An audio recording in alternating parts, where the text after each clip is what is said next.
20 Oktober hari ini Prabowo Subianto resmi dilantik menjadi Presiden Republik Indonesia periode 2024-2029. Dalam pidato perdananya, Presiden Prabowo menyinggung persoalan kemiskinan dan kesenjangan. Namun Prabowo menekankan pentingnya pemimpin yang hadir untuk menyelesaikan persoalan. Kita akan membahasnya bersama dengan analis politik Poltreking, Hanta Yuda. Mas Hanta, selamat malam Mas Hanta. Selamat malam, Ikan. Terima kasih atas waktunya bersama kami di Prime Time News. Kemudian ada Wakil Ketua Umum Partai Gerindra, Rahayu Saraswati Joyo Hadikusumo, dan Sekjen Partai Golkar, Sarmuji. Pak Sarmuji, Mbak Sarah, selamat malam. Selamat malam. Selamat malam. Terima kasih atas waktunya bersama kami di Prime Time News. Saya ke Mas Hanta dulu. Mas Hanta, kita bahas dulu mengenai event hari ini ya. Sepanjang hari kita sudah menyaksikan mengenai proses seremonial peralihan kekuasaan dari Presiden Jokowi ke Presiden Prabowo Subianto. Kita lihat ada sumpah jabatan, kemudian ada pidato perdana Prabowo Subianto sebagai presiden, kemudian ada pesta rakyat yang bisa kita lihat bahwa antusiasme masyarakat itu begitu tinggi, Mas Hanta. Tampaknya ada optimisme yang besar dan kemudian juga ada ekspektasi yang tinggi juga terhadap pemerintahan Prabowo Subianto ke depannya. Apakah Anda juga melihat itu, Mas Hanta? Ya, saya kira betul. Presiden Prabowo Subianto dan Wapres Gibran memiliki modal politik yang sangat besar menurut saya. Sekaligus beban politik, tanda petik ya, kalau kita memahami dalam konteks harapan publik itu. Kenapa saya mengatakan memiliki basis yang kuat? Secara publik pasti ini masa bulan madunya dengan rakyat, tingkat ekspektasi tinggi, tapi dukungan juga tinggi, di mana harapan itu tinggi, kemenangan yang tebal dan seterusnya. Yang kedua juga mendapatkan basis dukungan politik yang sangat kuat, kokoh, stabil sekali, sehingga berbeda misalnya kita bandingkan sedikit dengan Pak SBY dan Pak Jokowi di awal pemerintahannya periode pertama, itu kita ingat betul masih minoritas di parlemen. Bahkan ada koalisi Merah Putih di era Jokowi, kemudian ada koalisi kebangsaan yang dibangun di era Pak SBY. Nah sekarang praktis tidak ada. Artinya konsolidasi politik kan sudah terbilang terkonsolidasi, selesai urusan itu, sehingga tinggal menjaga ritme, membangun konsolidasi stabilitas yang baik, sehingga Pak Prabowo dan Mas Gibran itu lebih leluasa untuk menunaikan janji-janji politiknya, janji-janji kampanyenya, program-program yang tadi menjadi harapan besar publik terhadap beliau berdua. Jadi karena itu, apalagi tadi ya di pidato Pak Prabowo sangat bagus sekali menurut saya, meyakinkan dengan gestur yang meyakinkan, kemudian membangun optimisme yang mengajak persatuan, dan ada poin-poin penting tadi termasuk soal isu ekonomi ya, bagaimana menjadikan Indonesia sebagai lumbung pangan dunia, bahkan tadi soal kemandirian ekonomi, energi dan pangan, termasuk juga penegakan hukum dan anti korupsi. Nah, berangkat dari situ menurut saya 100 hari pertama ini akan menjadi momentum besar ya bagi pondasi pemerintahan kepresidenan Prabowo Subianto. Nah, karena itu awalnya, karena menuju 100 hari itu kan dimulai dengan 1 hari pertama. 1 hari pertama ini adalah nanti malam ini. Nah, tadi menurut Pak Dasko akan diumumkan menteri. Apakah nanti dimulai dengan memilih menteri-menteri yang tentu sesuai harapan publik, sebagaimana beliau kerap mengatakan, membangun zakon kabinet berbasis pada menteri-menteri yang memiliki kompetensi, ahli di bidangnya, integritas yang baik, kompetensi di bidangnya, memiliki leadership dan managerial skill yang memadai, dan seterusnya. Nah, kalau itu dilanjutkan dengan hari kedua, ketiga, seterusnya, saya kira kita juga pantas dan rakyat untuk optimis menunggu gebrakan terobosan besar yang akan disampaikan oleh Presiden Prabowo dan Wapres Gibran. Nah, itu saya kira modalnya. Karena modalnya sangat besar secara politik, maka harusnya harapan publik ini juga bisa ditunaikan jauh lebih besar lagi, janji-janji politik kampanye. Dan biasanya, Egan, presiden setelah terpilih itu kan jarang ingin mengulang kembali janji-janji politik. Nah, yang menarik ketika Presiden Prabowo berpidato tadi pagi itu, seperti masih berkampanye. Itu positif, justru mengingatkan beliau akan menuntaskan ini dan seterusnya dengan penuh semangat.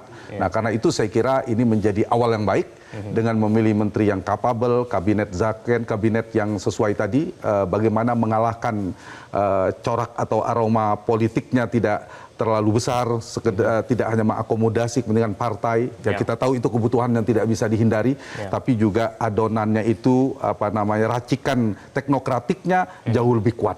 untuk memenuhi harapan publik. Jadi 3 itu yang harus diimbangi. Harapan publik, stabilitas politik, dan memenuhi pendekatan-pendekatan teknokratik. Itu yang saya kira yang kabinet ini yang perlu dipenuhi oleh Pak Prabowo dan Mas Gibran. Baik, sebelum kita nanti akan tampilkan mengenai cuplikan beberapa potongan pidato perdana Prabowo Subianto sebagai presiden, saya ke Mbak Sarah dulu. Mbak Sarah, bagaimana kemudian cara menjaga supaya optimisme dari masyarakat, ekspektasi yang tinggi itu juga tetap terjaga? Jangan sampai kemudian ini hanya periode bulan madu saja, Mbak Sarah. Bagaimana?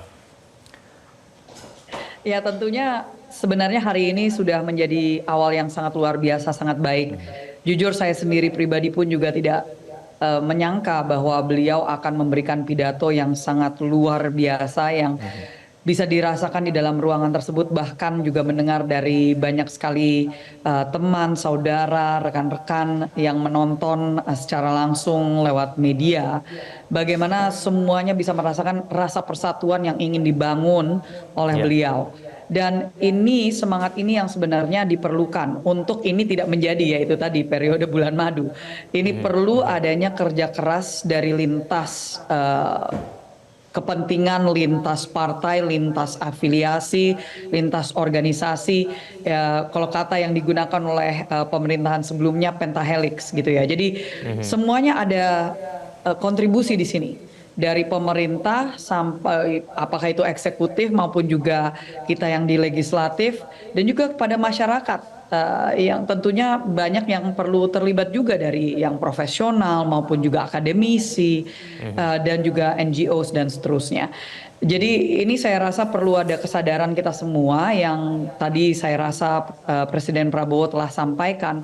Kita ini harus introspeksi, harus melihat kepada diri kita sendiri bahwa kita perlu untuk melakukan banyak perbaikan, dan dari situ baru kita bisa membangun semangat gotong royong kembali untuk membangun sesuai dengan visi misi yang sudah disampaikan, yang memang sangat ambisius tetapi bisa dicapai kalau kita sekali lagi semuanya mau untuk bersama-sama bergandengan tangan membangun bangsa ini. Ya, salah satu pesan disampaikan oleh Presiden Prabowo itu pemimpin harus bekerja untuk rakyat. Ini pernyataan yang sangat keras sekali disampaikan oleh Presiden Prabowo. Kita akan tampilkan kembali potongan pidato perdana Prabowo Subianto sebagai Presiden Republik Indonesia berikut ini. Kita harus ingat bahwa kekuasaan itu adalah milik rakyat. Kedaulatan itu adalah kedaulatan rakyat. Kita berkuasa seizin rakyat. Kita menjalankan kekuasaan harus untuk kepentingan rakyat. Kita harus selalu ingat, setiap pemimpin dalam setiap tingkatan harus selalu ingat, pekerjaan kita harus untuk rakyat.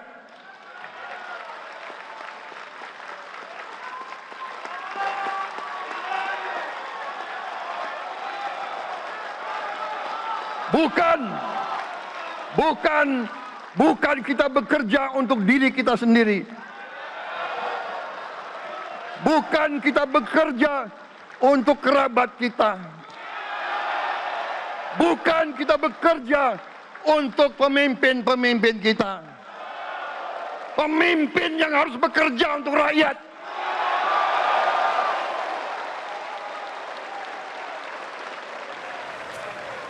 Ya, pernyataan Presiden tersebut nampaknya tidak hanya ditujukan kepada anggota DPR dan MPR saja, tidak hanya kemudian kepada calon menteri, tapi kemudian juga kepada partai politik pendukungnya.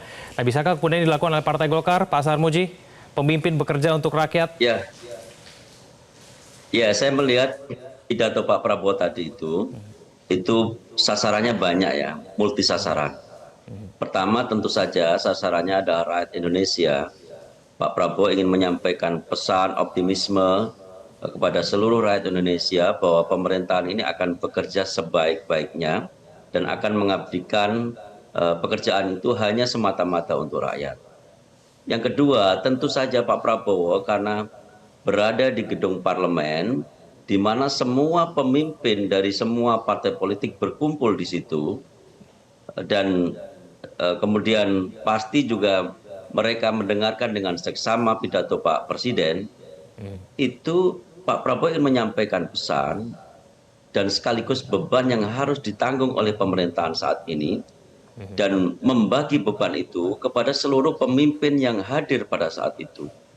Dan ini tentu saja membuat seluruh anggota parlemen dan seluruh calon menteri pasti tidak bisa tidur nyenyak dengan pidato presiden yang seperti itu.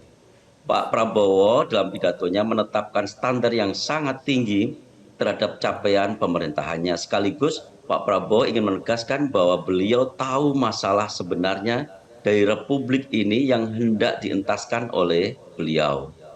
Dengan demikian, menteri-menteri di bawah beliau pasti tidak bisa bersantai-santai saja. Pak Prabowo akan mengontrol sejak awal kinerja menteri ini demi mencapai visi dan misinya sekaligus janji politiknya kepada rakyat Indonesia. Dan yang menarik, Pak Prabowo mengulang janji politiknya itu di depan seluruh anggota parlemen. Tentu ini sesuatu yang sangat berisiko menurut saya. Saya tadi itu, Pak Prabowo ini menyampaikan sesuatu yang sangat berisiko, yang resikonya itu pertama adalah beliau akan ditagih apa yang disampaikan di awal pemerintahan itu oleh seluruh rakyat Indonesia yang mendengar langsung pidato beliau. Tetapi resiko ini ditempuh oleh beliau hanya untuk menegaskan saya dan seluruh pemerintahan nanti yang terbentuk di bawah kabinet saya betul-betul akan memenuhi janji politik ini dan saya sengaja menyampaikan ini di awal. Itu yang saya lihat dari pidato Pak Prabowo tadi. Baik. Ada swasembada pangan, ada swasembada energi, ada kemudian pemberantasan korupsi. Nah, kita akan bahas itu saja. Pemirsa jangan kemana-mana, kami akan kembali. Oke, baik, kembali bersama kami di Prime Time News. Saya ke Mas Hanta, ada swasembada pangan, swasembada energi, ada kemudian pemberantasan korupsi begitu ya. Ini merupakan hal yang sangat berisiko disampaikan dalam pidato perdananya Prabowo Subianto. Mas Hanta, apakah kemudian mungkin kabinet Prabowo Subianto yang akan diumumkan pada malam hari ini, yang informasinya ada 7 kementerian koordinator dan 41 kementerian teknis ini bisa mewujudkan itu dalam periode pertamanya sebagai presiden? Ya betul, saya mengulang yang saya sampaikan di awal dan tadi Pak Sarmuji juga tidak biasa. Biasanya setelah terpilih pemimpin politik itu dia lebih moderat. Ya lebih realistis, tapi Pak Prabowo seperti sedang berkampanye dan itu positif menurut saya. Kemudian itu mengingatkan beliau, mengingatkan para menterinya yang akan terpilih dan semuanya, dan artinya itu memperkuat komitmen yang akan ditunaikan tentunya. Nah, yang kedua terkait 2 isu sentral itu, betul di pemerintahan siapapun selalu kalau kita buka catatan tentang tingkat kepuasan publik kepada pemerintah sedang menjabat, itu angka terendahnya itu Mas Egan selalu di 2 bidang itu. Pertama bidang ekonomi, yang kedua ada bidang hukum, penegakan hukum dan pemberantasan korupsi. Nah, karena itu sepertinya menjadi isu sentral yang menjadi yang langsung berkaitan dengan hajat hidup orang banyak tentunya, dengan masyarakat, dengan rakyat. Nah, betul, karena presiden membutuhkan dalam bahasa konstitusi dibantu memilih pembantunya. Jadi dimulai pada malam hari ini kalau jadi diumumkan, kalau tepat memilih pembantu maka itu akan menjadi awal yang baik. Nah, karena itu pantas kita semua rakyat menitipkan amanah ini kepada Presiden Prabowo dan akan dibantu oleh tim kabinet yang meyakinkan, karena dari sisi presiden tadi pidatonya sangat meyakinkan, sudah sangat mantap. Jadi tinggal menteri-menterinya ini betul-betul harus bisa merealisasikan. Jadi bukan program, bukan visi misi menteri, nggak ada, tapi visi misi presiden yang mereka mereka realisasikan. Nah, karena itu mau dari partai politik atau non partai politik, dari proporsional, dari manapun, tetap ya saya kira Pak Prabowo pasti mempertimbangkan dari sisi kompetensi. Jadi rekam jejak prestasinya, bagaimana pengalamannya di bidangnya. Jadi bukan isunya bukan partai non partai. Meskipun dari partai, tapi kalau kemudian itu dipilih betul-betul jelas tadi ya, kalau melihat kualifikasi menteri itu harus punya integritas, rekam jejaknya jelas. Kemudian yang kedua dia harus memiliki rekam jejak di bidang profesinya itu, profesionalisme dan kompetensi di bidang itu. Ya ahli lah. Ya kabinet ahli, zakon kabinet yang sering disebutkan itu kita lihat dari menterinya nanti. Tepat orang yang tepat di posisi yang tepat atau tidak. Tapi dari yang beredar kan relatif memberikan semacam optimisme ya. Yang ketiga tadi para menteri kan bekerja berhadapan dengan partai besar, namanya partai birokrasi tanda petik. Nah, karena itu harus ada kemampuan manajerial, kepemimpinan yang kuat ketika untuk menjalankan roda pemerintahan ke depan, membantu presiden. Ditambah satu, jangan lupa dia harus tegak lurus dengan visi misi presiden, harus loyal. Agendanya ya dia menuntaskan agenda presiden. Itu harus dituntaskan. Nah, kalau dia tidak membawa agenda dia, tapi membawa agenda presiden. Dan terakhir saya kira dari 100 hari pertama ini menjadi penting. Momentum persepsi publik, kalau awalnya saja misalnya sudah mengecewakan, itu agak berat bagi Pak Presiden Prabowo. Nah, karena itu awal ini menjadi fundamental, menjadi basis pondasi. Kalau ini sangat memuaskan tanda petik ya, publik meyakini bahwa bulan madu bisa lanjut. Tidak hanya 100 hari, bisa jadi setahun, bahkan mudah-mudahan bisa menuntaskan semua janji politik yang seperti Pak Prabowo sampaikan itu. Jadi dua hal, punya modal politik yang besar luar biasa dari sisi dukungan politik di parlemen secara vertikal, stabilitas politik sudah selesai sebenarnya, tidak perlu potensi terserimpung oleh manuver partai politik kecil sekali. Yang kedua adalah dukungan publik juga besar sekali. Kalau kita lihat rekam jejak elektoral pemilunya luar biasa. Di saat yang sama seperti Egan katakan tadi juga memiliki menyimpan tanda petik ya beban dalam makna positif, harapan publik yang juga luar biasa. Dan kita beri kesempatan tentu kepada Presiden Prabowo dan para menteri-menterinya untuk menunaikan, merealisasikan janji-janji itu. Ya, Pak Suharmoji, untuk mendukung kestabilan politik itu tadi, kemudian peran Partai Golkar ke depannya dalam pemerintahan Prabowo akan seperti apa?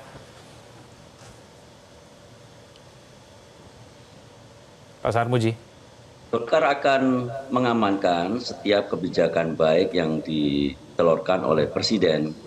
Golkar sudah menjanjikan bahwa Golkar akan memberikan dukungan politik yang sekuat-kuatnya kepada Presiden terpilih untuk memimpin kabinetnya menuju visi dan misi, pencapaian visi dan misi Presiden.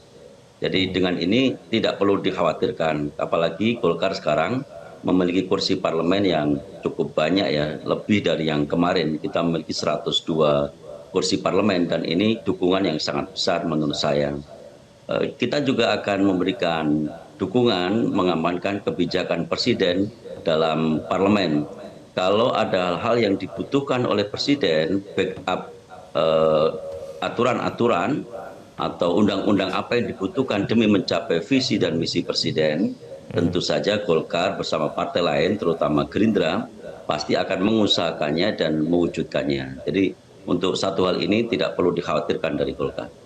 Oke, Mbak Sarah, apakah memang persoalan-persoalan seperti swasembada pangan, swasembada energi, lalu kemudian pemberantasan korupsi, kemiskinan, dan sebagainya kemudian disampaikan oleh Presiden Prabowo tadi menjadi prioritas bagi Partai Gerindra ke depannya untuk kemudian segera membantu Presiden Prabowo? Ya, sejak awal beliau selalu menegaskan, bahkan dari bertahun-tahun lalu, dari awal beliau pertama kali maju sebagai waktu itu calon wakil presiden, lalu 2 kali sebagai calon presiden, beliau sangat konsisten tentang bagaimana kita punya kekayaan alam yang sangat luar biasa, bagaimana Gerindra sejak awal pun juga selalu berdiri di atas pasal 33 yang selalu menegaskan bahwa semua kekayaan yang ada di Indonesia itu sepenuhnya untuk kesejahteraan rakyat. Dan artinya untuk kita bisa kuat, kita perlu swasembada pangan, swasembada energi, kita perlu menciptakan lapangan pekerjaan, dan itu semua tertuang di dalam asta cita, di dalam visi misi dari Prabowo Gibran. Selain dari itu juga tentunya kita tidak melupakan ada 17 program prioritas yang selain dari makan bergizi gratis untuk meningkatkan nutrisi anak-anak kita supaya sekali lagi daya tahan tubuh dan kesehatan, maupun juga kita bicara tentang IQ ya, untuk kita bisa berdaya saing internasional, itu harus dimulai dari situ, dan itu berkaitan dengan ketahanan pangan kita. Yang kedua juga bicara tentang kesehatan, dan banyak sekali yang lain termasuk juga pendidikan, bagaimana kita perlu untuk membangun sekolah-sekolah unggulan, memperbaiki infrastruktur sekolah yang ada, mengentaskan TBC dan seterusnya. Jadi banyak sekali yang menjadi program-program beliau yang sudah beliau jelaskan berulang kali. Hari ini lebih menjadi highlight bahwa ini memang menjadi fokus utama kita ke depan. Juga sebenarnya yang luar biasa yang perlu saya tekankan di sini, beliau setegas itu bicara di hadapan sekian banyak tamu negara dari negara lain yang mungkin selama ini mereka hanya melihat dari jauh, tapi hari ini langsung mendapatkan a taste gitu ya, apa yang memang menjadi kekuatan dari seorang Prabowo Subianto dan sebagai pemimpin ke kedepannya Indonesia akan dipimpin seperti apa oleh pemimpin seperti apa, itu saya rasa pesan yang sangat jelas bahwa kita tidak hadir di sini untuk diintimidasi atau menjadi negara yang bisa dengan mudahnya dijajah kembali, tetapi kita akan berdiri di atas kaki kita sendiri menjadi kekuatan yang sejatinya. Oke, baik. Untuk kemudian mewujudkan program-program dari Presiden Prabowo, kita perlu melihat dulu kemudian siapa nanti pembantunya akan diumumkan ya pada malam hari rencananya. Kita akan nantikan bersama kira-kira pada pukul berapa Presiden Prabowo mengumumkan menteri-menterinya nanti. Terima kasih Mbak Sarah, terima kasih Pak Sarmuji sudah bergabung bersama kami di Prime Time News. Jelajahi cara baru mendapatkan informasi. Download Metro TV Extend sekarang.